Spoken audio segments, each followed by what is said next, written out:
تاسو تما ویلو د نبی کریم صلی الله علیه وسلم سیرت چې تاسو تما بیانو په اغه کې ما ویلو چې د رسول الله مبارک د سینې مبارکي د زړه اپریشن د پیغمبر علیه السلام سلور زله شوه دي او د پیغمبر علیه السلام سینې چې وینځله هغه به په کوم د نور ټول سامان به هغه به جبريل علیہ السلام د جنت نه راړو او وبس سیوا د زمزم د اوبونه وب به د زمزم استعمالولې نو دې د هوس دا معلومه شو چې د زمزم په شانته اوبو دا په جنت کې هم نشتا د زمزم داسې بهترین اوبه دي شفا د فکه علماء کرام فرمایي چې څوک په دې نیت باندې اوس کې چې یو سړی بیماری الله جل جلاله به د بیماری نه جوړي یو سړی په دې نیت باندې اوس کې چې دما تند ماتشي تند به په الله ماتي یو سړی ک په دې نیت باندې اوس کې چې دا به د خوراک کارمال کوي نو ان شاء الله اغلب د خوراک کار کوي ځکه یو بزرگ فرمایي و شپږ میاشتې د په مکه مکرمه کې پاتې شوی او ما روټۍ نه خوړلې صرف د زمزم او ببه مسکلې او په هغې باندې هغه ژوندی نو دی نه دا معلومه شوه چې د زمزم په اوبو کې شفا ده د بیماری نه په زمزم کې دا تنده هم ماتی او په زمزم کې دا د خوراک کار هم کوي نو دا څومره برکات دي پکې څومره برکات دي بیا بعد خلک وایي چې یاره د بیت الله شریف د مدینې منورې نه یا د بیت الله شریف د خانه کعبې نه د دینه څه فایده د دینه فایده ده چې کله هوا را الوزي هغه د بیت الله شریف باندې ورتیریږي او هغه سا اخلي هغه ستا سینې ته دي تا ته به فی اطمینان حاصلېږي هغه هوا خو په نور هواګانو کې شاملېږي یو سړی د مثال په طور هغه اوس پرې وکړو عطر یې ولګول نو هغه چې عطر ولګول نو هغه چې په لاره باندې راځي یا کوم ځای کې ناستي هغه په هوا کې شاملېږي او انسان چې کله سا اخلي نو هغه خوشبوئی د تم محسوسېږي دکه شانته د بیت الله شریف په هغې چې کومه هوا را الوزي د بیت الله شریف د الله د کور او یا د رسول الله مبارک صلی الله علیه وسلم پر روزه مبارکه باندې یا په جنت البقیع باندې یا نور خسته مقامات چې دي په هغې باندې د هوا را دي نو دا د انسان دی سینې ته ورځي نو دته په دې باندې سکون ملاویږي او اطمینان دا ورته ملاویږي او نبی کریم صلی الله علیه وسلم د مکی مکرمه د هغې فضایل هغه مې تاسو ته بیان کړیو اوس مدینه منوره هغه ښار دی چې پیغمبر صلی الله علیه وسلم د مکی مکرمه نه مدینه منورې ته هجرت وکړ پیغمبر صلی الله علیه وسلم نو کله چې پیغمبر علیه السلام د مکی مکرمه نه مدینه ته هجرت وکړ ابو هوا د مدینه منورې هغه خنوه ابو هوا د خنوه په لختو کې بچې کمې اوبه راتلی او صحابي فرمایي هغه اوبه به هم مالګیجنې اوبه وي هغه اوبه به هم خرابې وي چې کمې به په لختو کې راتلی سیوا د یو څو کویانو نه چې په مدینه منوره کې یو څو کویانو چې د هغې اوبه برابر وي او سمې وي نورې د مدینې منورې اوبه دا خرابې وي او د پیغمبر صلی الله علیه وسلم صحابه هغه پکې څه بیماران شو ابو بکر صدیق رضی الله تعالی عنه هغه پکې بیمار شو د رسول الله مبارک بل صحابي بلال حبشی رضی الله تعالی عنه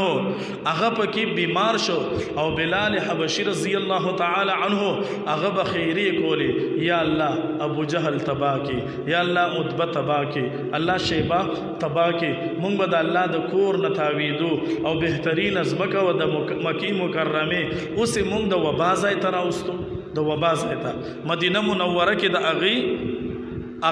ابو هوای خنوه ګینې حالان کې بلال صاحب هغې ته په مکه مکرمه کې څومره سختې سختې سزاګانې ملاو شوي دي بلال حبشي رضی الله تعالی عنه په تودو شګو باندې به واچو او بیا به څه چل کول په تودي شګو باندې به واچو په سینه به ولا غټان کې خودل او بلال حبشي رضی الله تعالی عنه اغلب سزا په نمبر باندې ورکولا کله به د یو نمبر راغې کله به د بل کافر نمبر راغې بلال حبشي سے بیا هم چې الله یو دی الله یو دی ابو بکر صدیق رضی الله تعالی عنه هغه ته وزره تاسو کو اے بلال نه پوهیږم چې تا ته دا دومره سخت سزا ولې ملاويږي هغه ورته سوی وای اے ابو بکر صدیقه کله چې یو سړی لوښه اخلي د استعمالولو دپاره هغه لوښه مخکې ټنګی چې دی د استعمالولو قابل دی او که نه نن الله په ما باندې امتحان کوي چې زه د ما د پیغمبر مینه کولی شي او که نه خو دا خو د صحابو مضبوط ایمانونه د صحابو مضبوط ایمانو صحابو څومره قربانۍ ورکړي دي خپلو بچو قرباني خپل وطنونه پرېښودي دي هجرتونه دا صحابه کرامو کړي دي او هغه تللی دي پیغمبر صلی الله علیه وسلم سره دا خو مضبوط ایمانو د صحابو او که زمونږ لا چې یو ډبرا که کنه د دین په سکار کې مونږ به ورته ارس پرېښودي چې بس بل ډب مه راکړو چې ته څه وایې زه ورته تیار یم هغه صحابو په شګو کې به راکاږل هغه صحابو ګټان به پې کېښودل هغه صحابه د پیغمبر صلی الله علیه وسلم هغه چې کله رسول الله مبارک سره د جهاد په میدان کې جنگېدل صحابو د خپل سرونو قربانۍ بیا ورکړي دي د خپلو بچو قربانۍ ورکړي دي د خپلو مالونو قربانۍ ورکړي دي یو بیبي راله پیغمبر علیه السلام ته وایي د الله پیغمبره ته د جهاد دپاره دی ما سره په کور کې څه نشته خاون مې شهید دی او نور مال را سره نشته وی اس را سره نشته خدا یو ماشوم بچی دا ماشوم بچی دی دی مې تاله راوسته دی په جهاد کې استعمال کوي دی د جهاد دپاره ځان سره اوسئ هغوی ورته څه وایي جهاد خو یو ګران عمل دی هغې کې چې لوی ځان سنبال کې ماشومان به پکې څنګه سنبالئ هغه ورته وایي چې نه ما په دې نیت باندې نه دی راوستی ما په دې باندې راوسته چې دا به ورکې او د الله پیغمبره دا به د ډال په طور باندې استعمال شي یو صحابي به پې بچ شي دا د صحابو د هغوی ایمان او د هغوی د پیغمبر علیه السلام سره مینه نو ابو جهل هغه ته به بلال صاحب خیرې کولې عتبه او شیبه ته به خیرې کولې چې مونږ دې داسې ځمکې ته راوستو چې هغه د وبا ځمکه ده نبی کریم صلی الله علیه وسلم چا خبر کو چې بلال صاحب خفه دی او خیرې کوي او بلال صاحب وایي چې د مدینې منورې ابو هوا خرابه ده نو هغه خیرې کوي ازار کوي پیغمبر صلی الله علیه وسلم خبر شو پیغمبر علیه السلام یو دعا وکړه اللهم حبب الینا المدینه کحبنا مکه او اشد پیغمبر علیہ السلام ہوئے یا اللہ زمونږ مینه د مدینه منورې سره پیدا کی څنګه چې زمونږ د مکې مکرمې سره مینه وا دکه شانتې مینه زمونږ مدینه منورې سره پیدا کی بلکې د دین هم سیوا مینه وسره زمونږ الله جوړ کی او پیغمبر علیہ السلام وی الله د دې ابو هوا صحیح کی ابو هوا د دې برابر کی او پیغمبر صلی الله علیه وسلم هغه دا خبره هم کړې وه رسول الله مبارک وی الله ابراهیم علیه السلام دله د مکې مکرمې دپاره دعا غوښتې وه او زه درنه دعا غواړم د مدینې منورې دپاره پیغمبر علیه السلام دعا کړې وه د څه دپاره د مدینې منورې دپاره او پیغمبر علیه السلام وی الله زمونږ مدینې منورې سره مینه پیدا کا داسې مینه څنګه چې زمونږ د مکې مکرمې سره وه بلکې د دین هم سیوا مینه الله هغه مونږ ته مدینه منورې سره پیدا کې او پیغمبر علیه السلام سوی وصححها یا الله د دې ابو هوا صحیح کې د دې ابو هوا هغه صحیح کې او بیا پیغمبر علیه السلام او فرمایل یا الله د دې د خوراک په سیزونو کې فائدہ واچي الله د دې د خوراک په سیزونو کې الله برکت واچي او پیغمبر علیه السلام او فرمایل کاغه په پیمانه باندې او که په تللو باندې لکه باندې سیزونه هغه په پیمانه باندې اوس لکه پای خلک خرڅي نو دا په پیمانه باندې خرڅي په پیمانه باندې اصل خبره د دې دا ده چې دا به چې دا پای خرڅیږي دا به د طول مطابق دا به خرڅیږي دا به وزن کیږي اوس باندې سیزونه داسې دي لکه پیټرول شو مثال په تور یا بل څه نو دا د لیټر په حساب باندې خرڅیږي یا څه سیزونه هغه داسې چې هغه تللی کیږي نو او بعد په پیمانه باندې خرڅیږي نو پیغمبر علیه السلام او فرمایل الله د دې د پیمانې چې کم سیزونه دي او کم تللی کیږي د وزن کم سیزونه دي الله په دې کې برکت ورته واچوه پیغمبر علیه السلام بیا خوب ولیدو اوس دعا د پیغمبر علیه السلام وا د پیغمبر دعا الله نه رد کوي محمد رسول الله صلی الله علیه وسلم هغه دعا وغوښته چې یا الله زمونږ مدینه منورې سره مینه پیدا کا څنګه چې زمونږ د مکې مکرمه سره مینه وا الله د دین سیوا مینه الله زمونږ مدینه منورې سره پیدا کا پیغمبر علیه الصلاۃ والسلام هغه دعا وغوښته د پیغمبر دعا هغه الله نرد کوي پیغمبر علیه الصلاۃ والسلام خوب ولید رسول الله مبارک فرمایي چې خوب می ولید په خوب کې ولیدل چې یو توره ببر سر خزده او هغه د مدینه منورې نه لاړ جحفې ته پیغمبر علیه الصلاۃ والسلام دا خپل خوب دا بیان که صحابو ورته وایي د الله رسوله د الله پیغمبره د خوب تعبیر دې څه دی پیغمبر علیه السلام ورته وفرمیل د خوب تعبیر مې دا دی چې الله ابو هوا د مدینه منورې صفا کړه او بیماری او کومه وبا چې کومه وه الله د مدینه منورې نه لرې کړه او جحفې ته لاړ پیغمبر علیه الصلاۃ والسلام هغوی دعا دا وغوښته او بیا په مدینه منوره کې اوس باندې خلک هغه ووایي چې یاره په مدینه منوره کې خو اوس هم خلک بیماران کېږي نو بیماری او تکلیف خو په هر چا باندې راځي په پیغمبر علیه الصلاۃ والسلام باندې بیماری راغلی او کنه پر رسول الله مبارک باندې سحر شوی او کنه دا خو دنیوي خبرې دي په پیغمبر علیه الصلاۃ والسلام باندې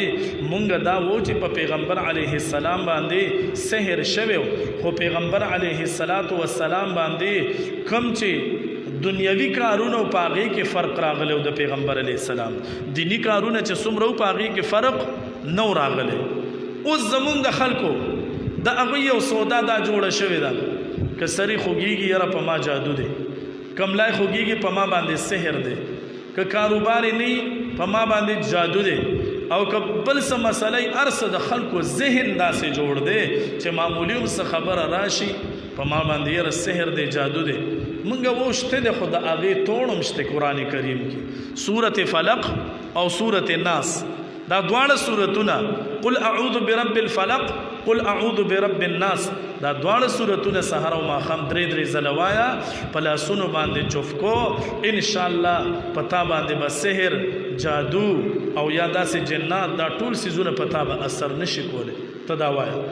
سوره فلق او سوره ناس دا وایا نور وظایف مې تاسو ته هم خولیو د سحر د جادو دپاره کعب احبار سے د پیغمبر علیه الصلاۃ والسلام په زمانه کې موجودو د رسول الله مبارک په زمانه کې د ایمان نو راوړې او د عمر سے په دور کې ایمان راړو او د يهودو عالمو د چې کله ایمان راړو دی وای کچره دا کلمات ما نوي يهود دومره ماته غوسو چې يهودو به د سحر په وجه ما نه خر جوړ کړو خو کچره دا کلمات ما نوي هغه کلمات ګوره بار بار زتا ستوام مگر زئی کله یو پسې کله بل پسې او تاسو ته ما ویلي دي چې په دې جامه کې اوس داسې بیکار خلک جعلي پیران او جعلي خلک هغوی راوتي دي او د عالمانو دا جامه داسې ده چې یو سړی ګیره پرېږدي او هغه ټوپای واچوي سپینې کپړې واچوي چپوټ کې په سر باندې کیر سړی وایي دا لوی عالم دی چرته دا لوی عالم دی اول خو ته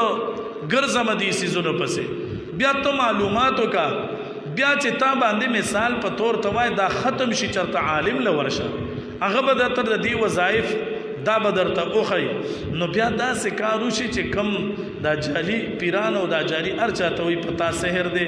او دا به دله ختموم او دا پلاني سره چې ده نو خاپیری دا پلاني سره پیریان دي د هغې په ذریعې درته راوباسم یو خبره د تاسو ته دا کوم چې ګوره علم غیب بغیر د الله نه بل چا سره نشته پیغمبر علیه السلام له الله هم علم غیب نو ورکړی علم غیب دا صفت د چا دی دا د الله جل جلاله دی اوس هم بعد خلق په دې علاقه کې داسې شته چې هغه پیغمبر علیه الصلاۃ والسلام له علم غیب ثابتوي مونږ وو د الله صفت پیغمبر علیه الصلاۃ والسلام له مو ورکو د رسول الله مبارک د هغوی ډیر لوی شان دی ډیره لویه مرتبه ده په انسانیت کې د پیغمبر علیه الصلاۃ والسلام نه لوی مقام او لویه مرتبه دا د بل چا نشته کومه چې الله جل جلاله په انسانانو کې محمد رسول الله صلی الله علیه وسلم لا کومه مرتبه ورکړې ده دوی به داسې کار اوس کوي زمونږ په دې علاقه کې په دې کلی کې داسې خلک دي بالکل خراب عقاید دي، دا غي خراب عقاید. هغه وی پیغمبر علیه الصلاۃ والسلام ته علم غیب لا داسې کې هغه خپل پیر او چې د چانبیت دی هغه هم وی دته علم غیب دی، مونږ وو چې نه. او دا پیغمبر علیه السلام یا دا نور قومونو واقعات دا چې کوم رسول الله مبارک مونږ ته بیان کړي دي نو دا څه دي؟ دا د غیب خبرونه دي، خو دا ورته الله ویلي دي. دې ته وایي انباء علی الغیب، د غیب خبرونه الله د وحی په ذریعه باندې پیغمبر علیه الصلاۃ والسلام ته کړي دي. او په دې مې هم تاسو ته بیان کړی دی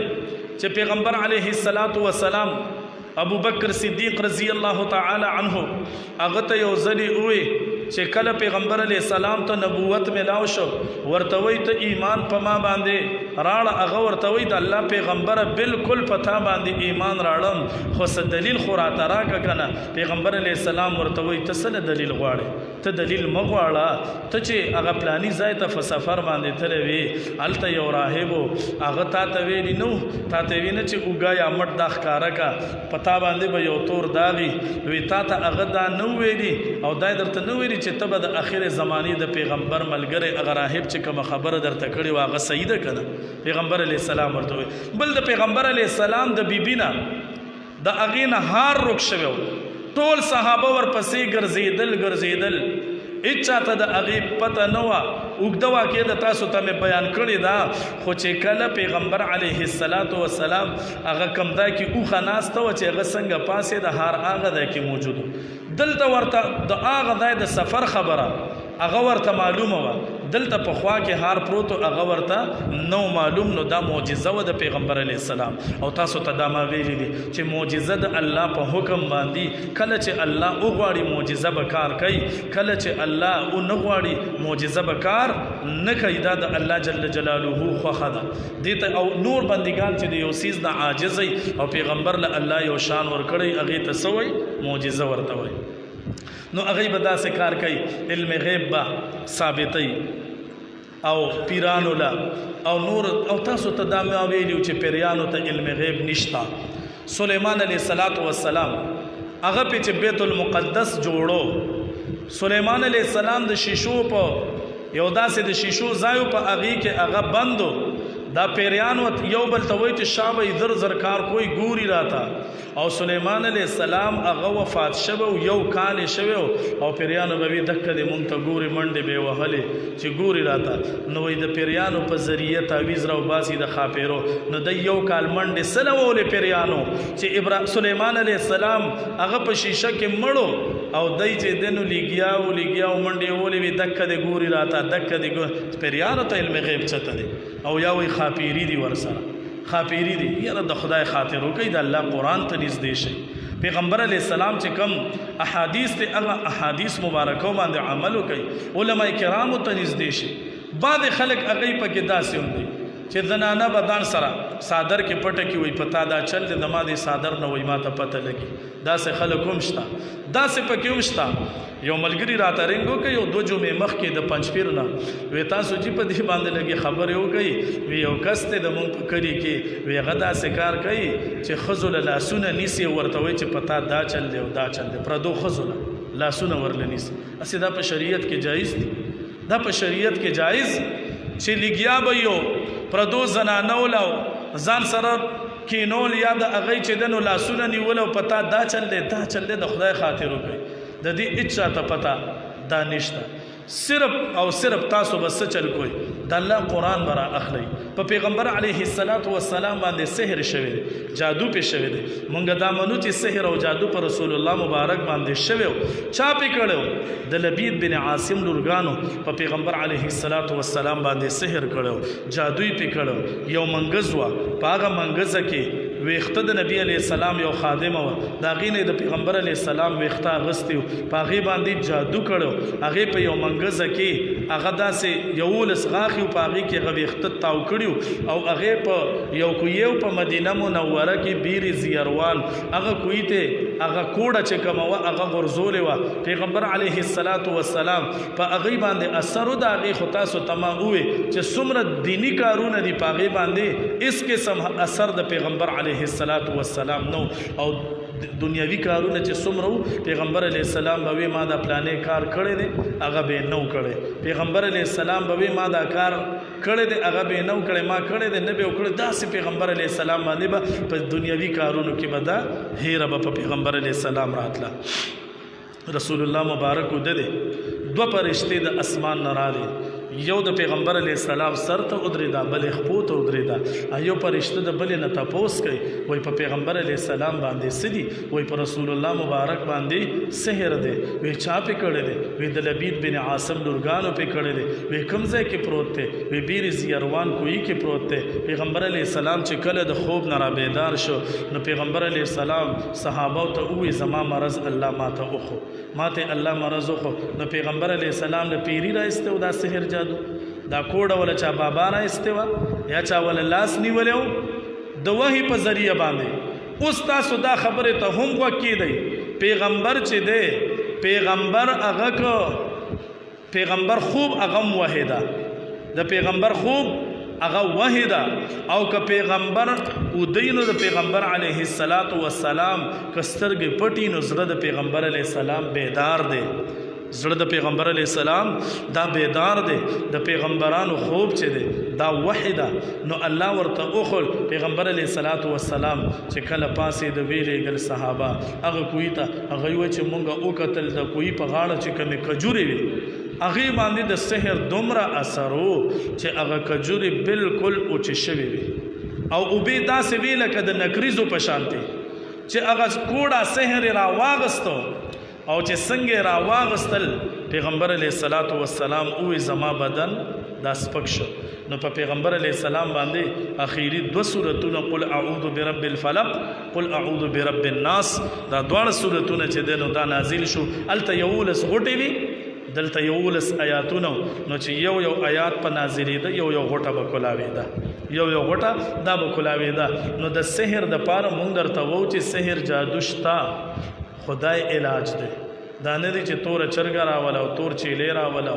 یا چې دنو شګه لږه راړه چې دې دکان مخې ته ونولې چې کاروبار ولا بل کو دا او کو دا دی نه دی کړي بس اوشو در باندې سوره فلق وایه سوره ناس سحر ماښام درې ځله انشاءالله سحر به اثر نه کوي بیا مې تاسو ته ووایي د کعب احبار صاحب هغه دعا مې تاسو ته ووایي چې هغه د یهودو عالم هغه وایي که دا دعا ما نه وي ما نه به یهودو د سحر په وجه خر جوړ کړو هغه کلمات وایه کم دي اعوذ بوجه الله العظیم الذي ليس شيء اعظم منه وبكلمات الله التامات التي لا يجاوزهن بر ولا فاجر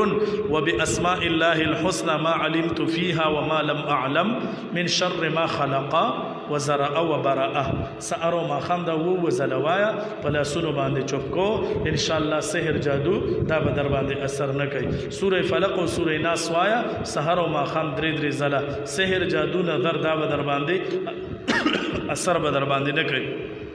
نو دا وایا نو بعد خلک اوس خبره می تاسو ته دا کوله چې رسول الله مبارک دعا وغوښته د څه دپاره د مدینې منورې دپاره او بیا وی الله د مدینې منورې ابو هوا دا بالکل برابر کې د پیغمبر علیه السلام دعا وا ابو هوا د مدینې منورې هغه الله جل جلاله بالکل برابر کړه او پیغمبر علیه السلام صحابه ابو بکر صدیق رضی الله تعالی عنه بلال حبشی رضی الله تعالی عنه هغه په مدینه منوره کې بیمارانو دعای غوښته پیغمبر علیه السلام الله ابو هوا دا صفاکړه اوس بعد خلک وایي مدینه منوره کې خلک وایي اوسم بیماران کیږي نو دا خو بیماران کیږي په هر ځای کې بیماری خو راځي تاسو تماوي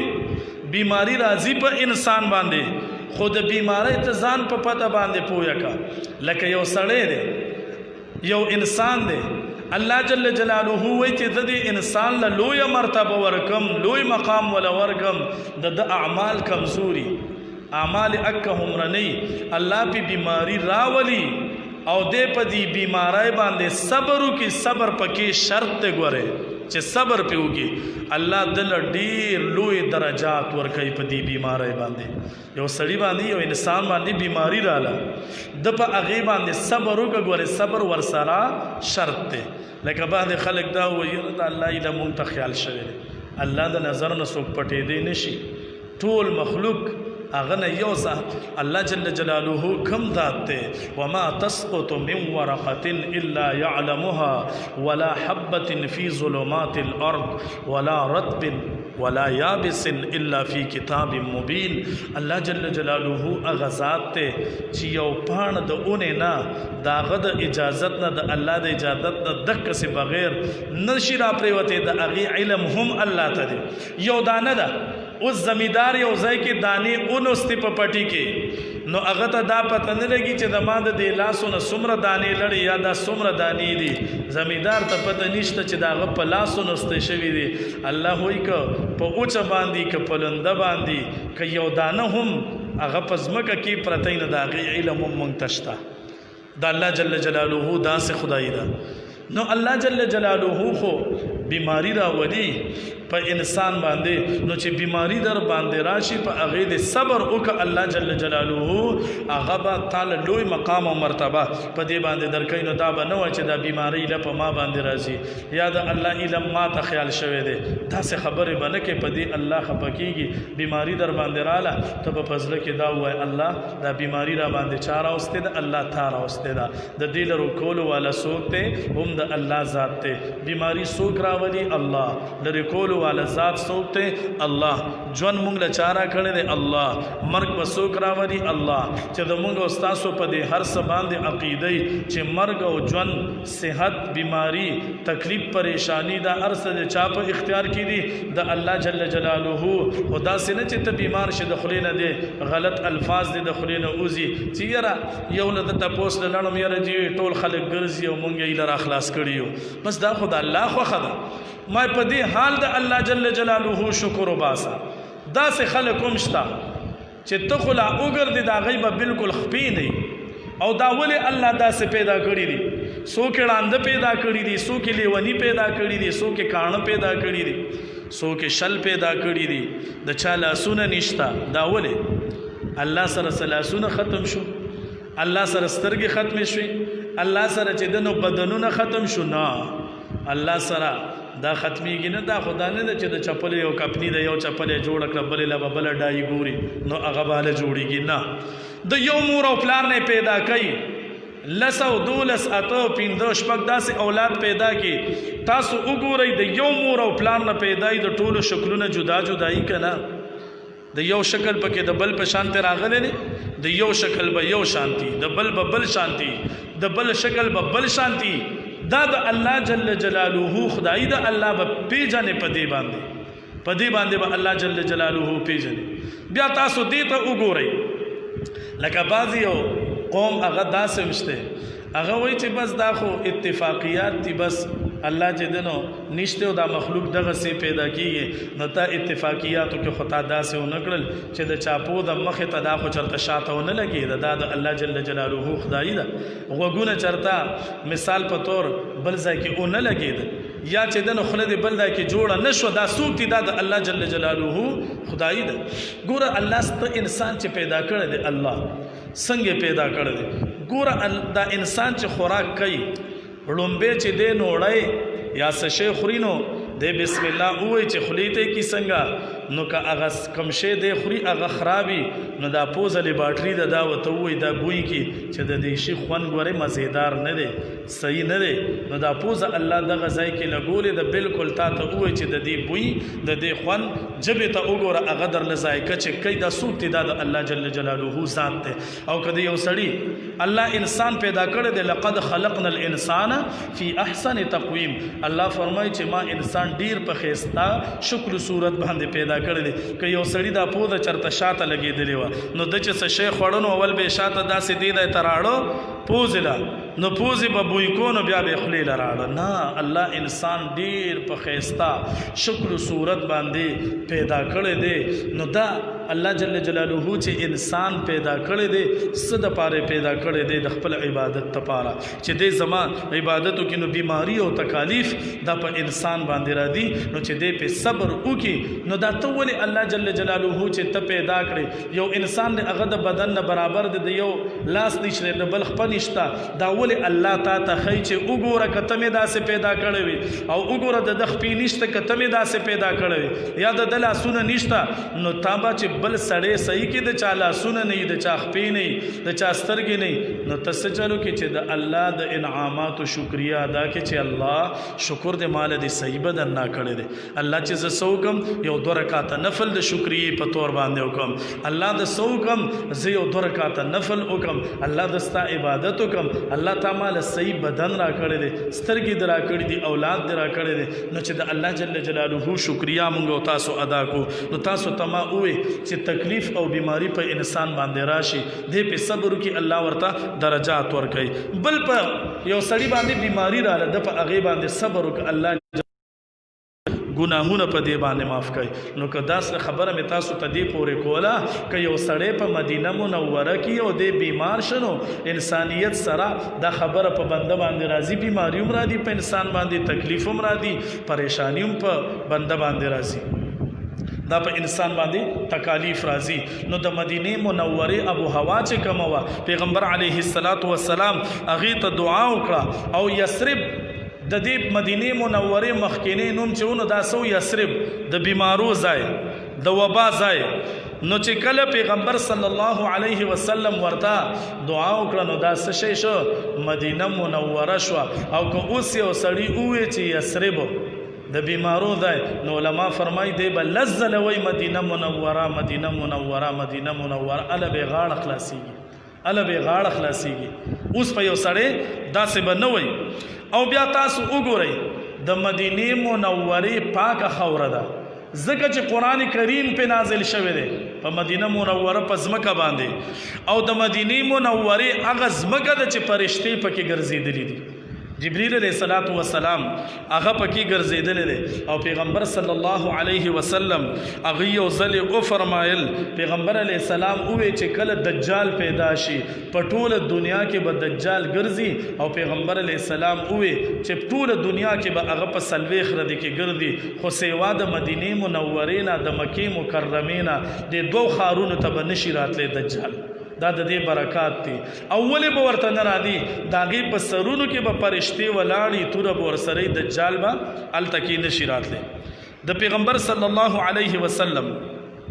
یو صحابي دی تمیم الداری د اول عیسایو بیا ایمان راړو دای په کشته کې کېناستل دا 13 کسانو دای راتل مدینه منوره ته د پیغمبر صلی الله علیه وسلم خواله چې کله دای راتل نو د دای چې کومه کشته و په دریاب کې پاغي کې طوفان راغی هغه کشته دای چې په کم طرف باندې تل په هغه طرف باندې نتله دای لاړه کشته داسې هوا بوتله یو جزیره ته دای لاړه دای دا خبره وکړه چې دا طوفان ختم شي او اوس په دې کشته نه دی دا کې کوش شو دی جزیره کې خاله چې او چې تراله بیا به داسې وکړو چې کله دا طوفان ختم شي نو بس بیا بلار شو د دې دا د یو چې کله کشته یو درې د مونږ کې کوش شو او څنګه تی کوشو قتل نو یو کسته لولو ویخت دی پی دا پته نه لګي چې مخې کم پله دی او شای کم پله دی لولو ویخت دی پی هر طرفه په ویختو کې پټته وی مونږ چې ورله خواله لاړو وی مونږ ورته وی چې تسو کې نو مونږ وی چې یاره دا ویخت دی پی چې شیطان دی چې ته پیرې دی نو هغه راته وی چې زسو کې د جاسوس يم انل جساس د جاسوس يم وی مونږ ورته وی چې ښا وی بیا ورته مونږ وی مونږ ورته کتل وی ماته مګور یو سړی مخ کې تاسو انتظار کوي مخ کې لاړ شي وی چې مونږ لاړو دا تمیم الداری دا واقعي رسول الله مبارک ته بیانې صلی الله علیه وسلم ورته وی چې مونږ مخ کې لاړو قتل التکی یو کس لاسونو خپو ته زنجیرونه چیدلی دي وی التکی دی وی هغه چې مونږ ورته وکتل وی هغه وی چې تاسو څوک یې د کم ځای نه راغلی وی مونږ ورته وی چې را وګته واقعیا ده چې مونږ داسې عرب یو د پلانی ځای نه را روان یو پلانی ځای ته ځو وی بیا وی چې را تاسو نه یو تاسو کوم تاسو اوس چرته د مونږ ته وی چې مدینه منوره ته ځو وی راته وی چې را په مدینه منوره کې صد نیرونو فصلونو دا تاسو نه رانه وکړل چې دا پلانې فصل کیږي او کنا پلانې شي کیږي او کنا وی مونږ ته وی چې او دا کیږي خو یو غره ته وی چې یو وخت به داسې راشي چې دا اس بن کیږي بیا تاسو وکړل چې یاره په دې مدینه منوره کې داسې سوچتا ورته وی چې او په دې کې یو کس ته یو ځوان دی هغه د پیغمبري دعوه کړې ده وی سینوم دی وی محمد صلی الله علیه و آله وسلم. ورته وی څنګه څوک ملګرتیا کوي او کنا؟ وی او نږدې ملګری چې دی هغه ملګرتیا کوي او د خاندان خلک هغه وی ملګرتیا نه کوي، نږدې ملګری هغه ملګرتیا کوي. وی دغه کس راته وایي چې یاره داسې وکړئ چې ملګرتیا یې وکړئ. ګورئ او داسې وخت را روان دی چې دې پیغمبر له به الله په ټوله دنیا باندې فتح ورکوي او په ټوله هر ځای کې به د حکومت پي د پیغمبر علیه الصلاۃ والسلام. دا ټول تپوسونه وی موږ نه وکړل، خبرې اترې به را سره وکړې. وی بیا یو چغه ووله، وی چې چغه ووله تمیم الداري وی چې مونږ 13 کسان و مونږ ټوپ که مونږ باندې دومره یره راله، دومره چغه ووله. وی مونږ ورته وی چې ته څوک یې؟ وی هغه راته وی چې ځان درته ښیم. زه وی څوک یم؟ وی زه دجال یم. زه دجال یم، یو وخت به داسې راشي چې زه به په دې ټوله دنیا باندې چکر وهم. نو اوس هم دا دجال په زنځیرونو کې تړلی. پیغمبر علیه السلام چې څنګه دا صحابه رالل او پیغمبر علیه السلام ته دا واقعه بیان کړه، نو د دې نه څو ورځې مخکې دا واقعه پیغمبر علیه السلام صحابو ته بیان کړې وه. صحابو پیغمبر علیه السلام چې دا واقعه سمیم الداري څنګه پیغمبر علیه السلام ته بیان کړه، نو هغه صحابه را جمع کړل نبی علیه السلام. ورته څه وی تاسو ته یو سوره د مخکې ما څه خبره کړې وه؟ وی آو. وی تمیم الداري ته وی اوس هغه خبره وکړه؟ وی کړه. صحابو ته وی دک کسې مې درته ویلي و که نه؟ او دجال ورته ووی چې مونږ به ټوله دنیا کې به زه ګرځم او هر ځای ته به وردم، خو زه چې ده نو توابه او طیبه چې کومه ده نو هغه ځای ته به نشم ته. نو توابه او طیبه دا د څه نوم دی؟ دا د مدینې منورې نومونه دي. وی پیغمبر علیه السلام وی ووی چې توابه، وی پیغمبر علیه السلام سره یو همسا وه، هغې به ځمکې له را وبغوله او پیغمبر علیه السلام ووی چې قسم په الله چې توابه او طیبه دا مدینه منوره ده او دې ځای کې دا دجال به ټولو ځایونو کې ګرځي او سیوا د مدینې منورې نه او د مکې مکرمې نه به دې بل ځای ته نشي ورتلی. نو دا د مدینې منورې د هغې فضائل، د مکې مکرمې د هغې خپل فضائل، نو الله دې دکه مقدس مقامات چې کوم دي، نو الله دې د دغه ځای چې مونږ یې نو مخلو په عزت باندې یا ګرځو په دغه ځای کې په ادب او احترام باندې. لکه تاسو وګورئ که نه امام ابو حنیفه رحمت الله علیه مونږ چې د چا په مسلک باندې یو د مدینې منورې ته لاړ، څوارلس ورځې پس خپلو شاګردانو ته وایي زه د مدینې منورې نه وځم. هغوی ورته وایي خلک مدینې منورې پسې ړانده شو او تاسو وایئ چې زه د مدینې منورې نه وځم. نو هغه ورته څه وایي؟ هغه ورته وایي نن 14مه ورځ ده چې اودس ماته مې نه دی کړی. امام ابو حنیفه صاحب وایي نه لوی اودس ماتې نه وړوکې اودس ماتې. وایي چې اودس ماتې ته کښېنم زه وایم چې یاره دې ځای به فرشتې ګرځېدلي، دې ځای کې به جبریل علیه السلام ګرځېدلی، دې ځای به د صحابو قدمونه لګېدلي، دې ځای به د پیغمبر علیه السلام قدمونه لګېدلي. نو زه د مدینې منورې نه ځکه ځم چې زه اودس ماتې وکړم، دومره د هغه ځای قدر ورسره. الله جل جلاله دې مونږ او تاسو له په دې خبرو باندې د عمل کولو توفیق راکړي او د مدینې منورې او د مکې مکرمې هغه ځمکه ده چې دجال به نشي راتلی او د دجال ډېره لویه فتنه ده. انشاءالله تاسو ته په هغې باندې بیان وکړم. الله دې د مونږ او ستاسو نه راضي شي. الله دې د مونږ او ستاسو د ټولو صغیره او کبیره ګناهونه معاف کړي. دعا وکړئ څومره بیماران دي کورونو کې هسپتالونو کې، الله ټولو ته صحت کامله عاجله د پاره د نیکو اعمالو ورکړي. دعا وکړئ څومره مردگان مسلمانانو فات شوي دي الله ټولو ته مغفرت نصیب کړي. دعا وکړئ الله زموږ د دې ملک نه دا وبا،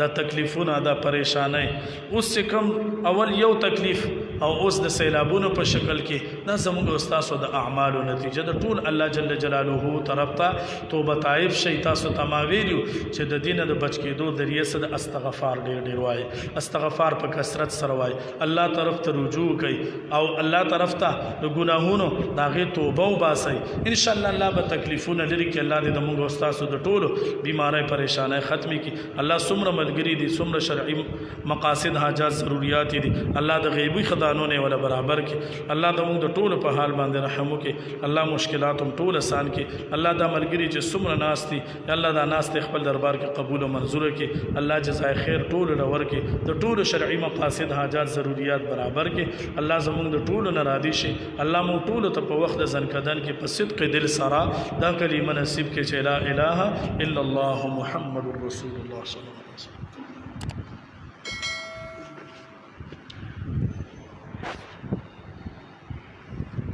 کې